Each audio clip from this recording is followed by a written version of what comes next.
Fakta sejarah tembakau sebagai obat dari masa ke masa. Jauh sebelum masyarakat dunia menganut paradigma kesehatan modern, dulu aktivitas mengonsumsi tembakau ataupun rokok dianggap sebagai kebiasaan lumrah dan sehat. Tepatnya di abad 16, tembakau mendapat julukan tanaman suci dan obat dari Tuhan.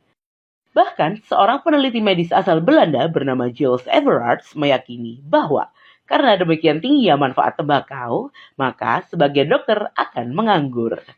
Asapnya merupakan penawar semua racun dan penyakit-penyakit menular, tulis Everarts dalam buku terbitan tahun 1587 berjudul Panacea, or the Universal Medicine being a discovery of the wonderful virtues of tobacco taken in a pipe. Dengan kata lain, Everarts menganggap tembakau adalah obat dari semua penyakit yang bisa digunakan dengan membakar dan mengisapnya melalui pipa. Sebagian besar jenis tembakau merupakan tanaman asal benua Amerika. Penduduk di benua tersebut menggunakan tembakau sebagai obat sebelum bangsa Eropa tiba pada abad ke-15. Orang Eropa pertama yang mencoba menggunakan tembakau untuk tujuan medis adalah Christopher Columbus. Menurut sebuah artikel karya Profesor Anne Charlton dalam Journal of the Royal Society of Medicine. Charlton menulis Columbus menyadari pada tahun 1492 bahwa tembakau diisap oleh penduduk di kepulauan yang sekarang bernama Kuba, Haiti, dan Bahama. Kadangkala, daun tembakau dibakar layaknya obor untuk membantu mensuci hamakan atau mengusir penyakit dari sebuah tempat. Tembakau juga dipakai sebagai pasta gigi dicampur limau atau kapur di daerah yang kini menjadi Venezuela. Praktik semacam itu masih berlangsung di India.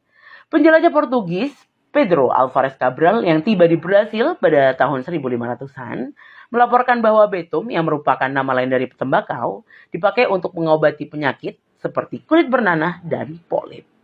Berdasarkan catatan Museum Wellcome Collection di London, diketahui pada abad ke-19, para dokter yang mengkaji anatomi dianjurkan merokok untuk menutupi bau jenazah yang menempel pada tubuh mereka.